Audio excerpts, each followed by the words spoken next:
Bismillahirrahmanirrahim. Assalamualaikum warahmatullahi wabarakatuh. Alhamdulillahirabbil alamin. Wassalatu wassalamu ala asrofil anbiya'i wal mursalin wa ala alihi washabihi rasulillahi ajmain. Ashhadu an la ilaha illallah wa ashhadu anna Muhammadan abduhu wa rasuluh la nabiyya ba'da. Pertama-tama dan yang paling utama, marilah dengan senantiasa kita memanjatkan puji serta syukur kehadirat Allah Subhanahu wa taala yang mana berkat taufik dan rahmatnya jualah kita semua masih bisa diberi kesehatan, kesempatan, serta kenikmatan untuk dapat menjalani hari-hari kita dengan baik. Syukur alhamdulillah. Selanjutnya, selawat beriring salam tidak lupa pula kita hadiahkan buat junjungan Allah Nabi besar Muhammad sallallahu alaihi wasallam dengan ucapan Allahumma sholli ala Sayyidina Muhammad wa ala alihi Sayyidina Muhammad. Mudah-mudahan dengan selalunya kita mengucapkan selawat ke hadapan beliau, kita akan dapat merasakan syafaatnya kelak di yaumil mahsyar. Amin amin ya robbal alamin. Yang saya hormati Ibu Profesor Dr. Sri Indrastuti SMM selaku dosen pengampu mata kuliah Filsafat Sains Manajemen Program Pasca Sarjana Universitas Islam Riau. Perkenalkan, nama saya Wan Jumiati, merupakan mahasiswa program Pasca Sarjana Sains Manajemen S3 dengan nomor pokok mahasiswa 245231002. Dalam kesempatan ini saya akan menjawab soal ujian tengah semester untuk mata kuliah Filsafat Sains Manajemen dengan dosen penggampu Ibu Profesor Dr. Sri, yakni persoalannya kemukakan dengan jelas peran epistemologi dalam organisasi suatu perusahaan. Apakah perusahaan ini senantiasa memanfaatkan prinsip-prinsip epistemologi dalam aktivitas bisnis organisasinya? Bentangkan dalam bentuk video serta didukung dengan sumber bacaan. Baiklah, Ibu Profesor yang saya hormati, sebelum saya menjawab persoalan yang telah dikemukakan, terlebih dahulu saya akan menyampaikan sumber bacaan yang saya pakai di dalam menjawab persoalan ini. Pertama, sumber bacaan buku dan jurnal. Buku tentang teori organisasi dan manajemen yang membahas epistemologi seperti manajemen pengetahuan oleh Nonaka dan Takeuchi. Jurnal akademik yang fokus pada manajemen seperti Jurnal Manajemen dan Kewirausahaan. Yang kedua, artikel dan tesis. Banyak universitas di Indonesia memiliki repositori online yang menyediakan tesis dan disertasi tentang manajemen pengetahuan dan epistemologi. Artikel di situs seperti Kompas, Detik, atau Tempo yang membahas inovasi dan manajemen yang berbasis data. Selanjutnya yang ketiga, website dan blog. Blog tentang manajemen dan bisnis yang sering membahas teori dan praktek manajemen pengetahuan. Platform seperti LinkedIn atau Medium, di mana profesional Indonesia berbagi pandangan mereka tentang penerapan epistemologi dalam bisnis. Selanjutnya yang keempat, kursus dan seminar. Banyak universitas yang menawarkan kursus manajemen yang mencakup aspek epistemologi, seminar bisnis yang sering membahas strategi berbasis data dan inovasi. Dengan sumber-sumber ini, kita dapat memperdalam pemahaman tentang bagaimana epistemologi diterapkan dalam konteks bisnis di Indonesia. Ibu Profesor Dr. Sri Indra Stuti yang saya hormati, epistemologi sebagai cabang filsafat yang mempelajari hakikat pengetahuan memiliki peran penting dalam perusahaan, meningkatkan proses pengambilan keputusan, mendorong inovasi, meningkatkan pemikiran kritis, dan membangun strategi yang lebih tangguh. Di dalam Kamus Besar Bahasa Indonesia mengartikan epistemologi adalah cabang ilmu filsafat yang membahas dasar-dasar maupun batas pengetahuan. Dalam hal ini, epistemologi sangat penting untuk menggambarkan manusia yang berpengetahuan. Epistemologi menjadi jalan untuk menjawab dan menyelesaikan masalah yang dipertanyakan di dalamnya. Pelajari lebih tentang arti, tujuan, contoh, hingga ulasan pentingnya mempelajari epistemologi. Dikutip dari EPRIN.id oleh Mauli Siva Devinta dan kawan-kawan, epistemologi adalah ulasan mengenai hakikat ilmu pengetahuan atau filsafat tentang pengetahuan. Istilah epistemologi sendiri berasal dari bahasa Yunani, yakni episteme yang berarti pengetahuan dan logos yang berarti ilmu, ulasan, atau teori. Jika didefinisikan, epistemologi artinya cabang filsafat yang berkaitan dengan sifat, asal, karakter, serta jenis pengetahuan.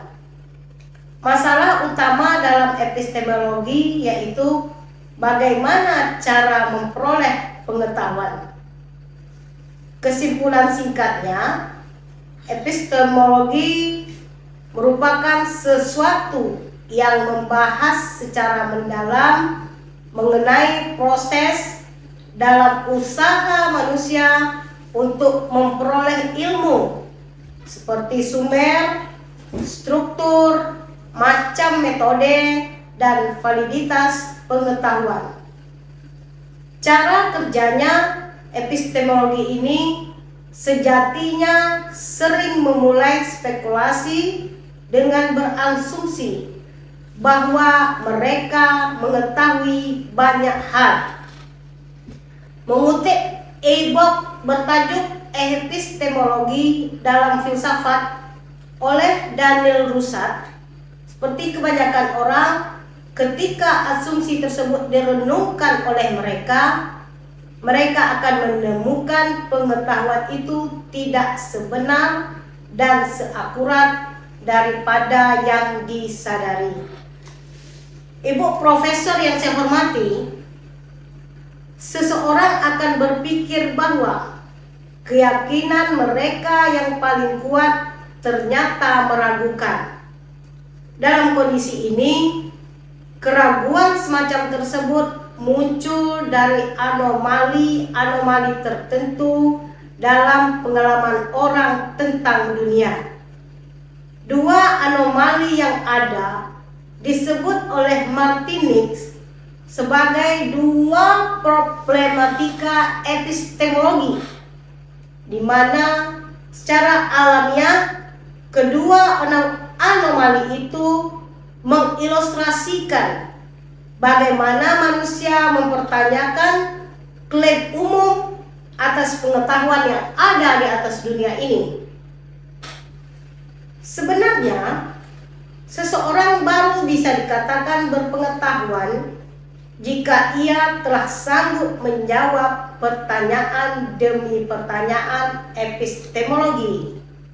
Artinya, pertanyaan epistemologi itu bisa menggambarkan bahwa manusia itu mencintai pengetahuan. Ibu Profesor Dr. Sri Indriastuti yang saya hormati,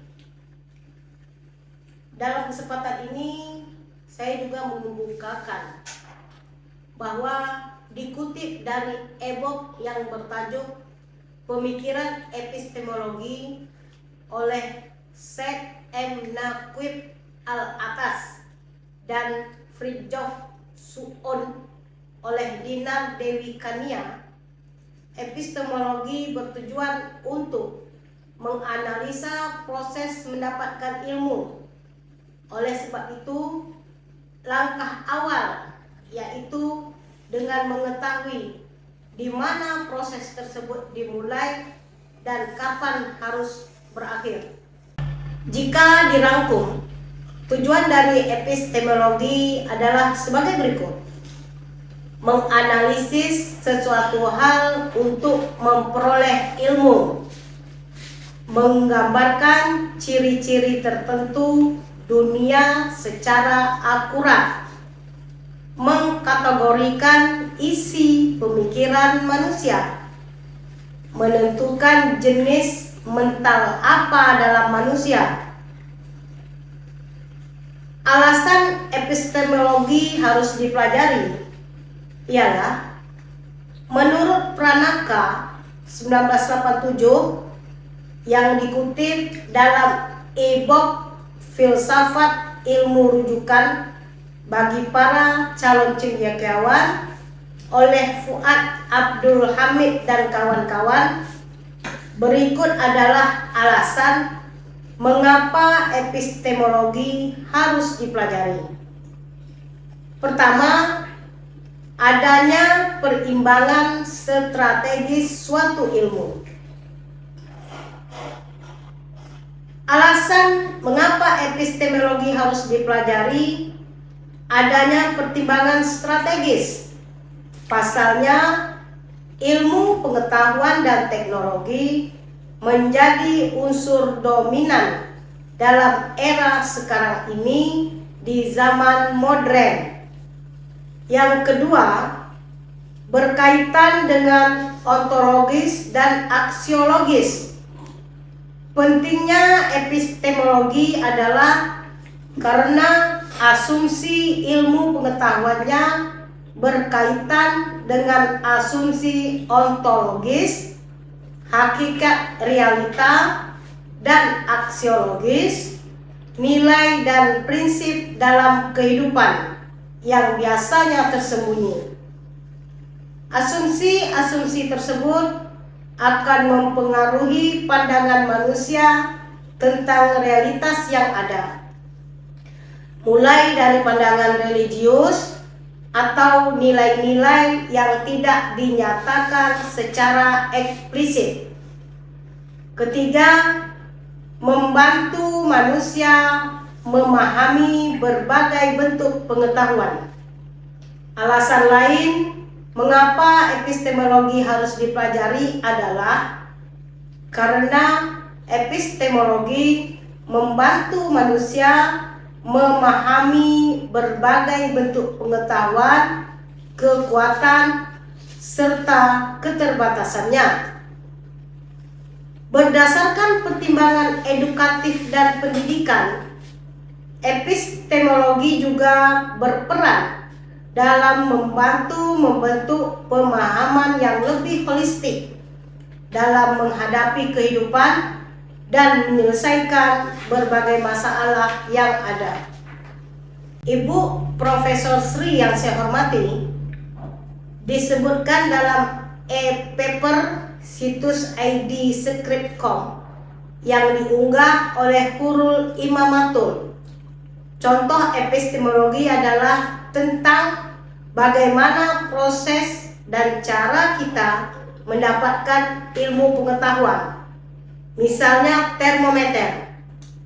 Di sini pertanyaan epistemologi yang dimaksud yaitu bagaimana cara kita tahu bahwa benda itu bernama suatu termometer. Dari apa yang kita ketahui, itulah yang kita tangkap bahwa benda ini memang benar-benar termometer. Akan hal mengklasifikasikannya sehingga itu menjadi sebuah ilmu pengetahuan tentang termometer merupakan suatu alat pengukur suhu. Pada dasarnya, topik tentang epistemologi termasuk salah satu hal yang sering diperdebatkan dan dibahas dalam bidang filsafat. Contohnya tentang apa itu pengetahuan, bagaimana macam dan karakteristiknya, serta hubungan dengan kebenaran dan keyakinan yang ada. Jadi, epistemologi dipelajari agar bisa membantu manusia untuk memahami macam asumsi dasar ilmu pengetahuan serta memahami kekuatan dan kelemahan dalam setiap metode ilmiah. Ibu Profesor Sri yang saya hormati, epistemologi adalah cabang ilmu filsafat yang mempelajari tentang sifat, asal, struktur, metode, validitas, dan tujuan ilmu pengetahuan. Epistemologi juga membahas tentang hakikat pengetahuan, pengandaian, dan dasar-dasar ilmu pengetahuan. Epistemologi penting untuk menggambarkan manusia yang berpengetahuan. Epistemologi mengajarkan kepada kita untuk memahami bagaimana pengetahuan diperoleh, bagaimana informasi dapat divalidasi, dan bagaimana kita dapat yakin akan kebenaran dari apa yang kita ketahui. Istilah epistemologi ini diperkenalkan oleh filsuf Skotlandia James Frederick Ferrier pada tahun 1854. Selanjutnya disampaikan juga bahwa epistemologi dapat berperan penting dalam perusahaan, khususnya dalam proses pengambilan keputusan, inovasi, dan pengembangan strategi. Epistemologi adalah teori pengetahuan yang mempelajari asal, struktur, metode, validitas, dan tujuan ilmu pengetahuan. Dengan memahami epistemologi, para pembisnis dapat meningkatkan proses pengambilan keputusan, mendorong inovasi, meningkatkan pemikiran kritis, dan membangun strategi yang lebih tangguh. Profesor Sri yang saya hormati, dikutip dari Eprin Umsida oleh Mauli Siva de Vinta dan kawan-kawan, epistemologi adalah ulasan mengenai hakikat ilmu pengetahuan atau filsafat tentang pengetahuan. Jika didefinisikan, epistemologi artinya cabang filsafat yang berkaitan dengan sifat, asal, karakter, serta jenis pengetahuan. Masalah utama dalam epistemologi yaitu bagaimana cara memperoleh pengetahuan. Kesimpulan singkatnya, epistemologi adalah sesuatu yang membahas serta mendalam mengenai proses dalam usaha manusia memperoleh ilmu seperti sumber, struktur, macam, metode, dan validitas pengetahuan. Cara kerjanya, epistemologi sejatinya sering memulai spekulasi dengan berasumsi bahwa mereka mengetahui banyak hal. Mengutip e-book yang bertajuk Epistemologi dalam Filsafat oleh Daniel Russat, seperti kebanyakan orang, ketika asumsi tersebut direnungkan oleh mereka akan menemukan pengetahuan itu tidak sebenar dan seakurat daripada yang disadari. Ibu Profesor Sri yang saya hormati, seseorang akan berpikir bahwa keyakinan mereka yang paling kuat ternyata meragukan. Dalam kondisi ini, keraguan semacam tersebut muncul dari anomali-anomali tertentu dalam pengalaman orang tentang dunia. Sebenarnya, seseorang baru bisa dikatakan berpengetahuan jika ia telah sanggup menjawab pertanyaan-pertanyaan epistemologi. Artinya, pertanyaan epistemologi itu bisa menggambarkan bahwa manusia itu mencintai pengetahuan. Ibu Profesor Dr. Sri Indriastuti yang saya hormati, prinsip epistemologi adalah teori pengetahuan yang berhubungan dengan hakikat ilmu pengetahuan, dasar-dasar dan tanggung jawab atas pertanyaan mengenai pengetahuan manusia. Pengetahuan manusia selalu dikaitkan dengan ekspresi mengetahui yang sifatnya relasional. Pengetahuan bukan hanya bersifat mengalami, tetapi mengekspresikan pengalaman sendiri bagi dirinya sendiri.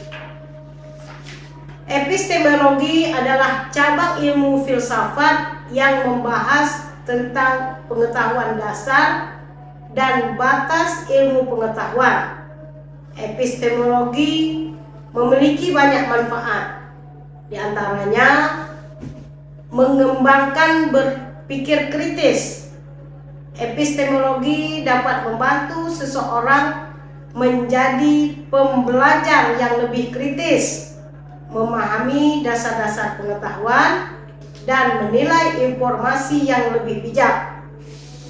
Selanjutnya, manfaat yang kedua, memahami asumsi dasar ilmu pengetahuan.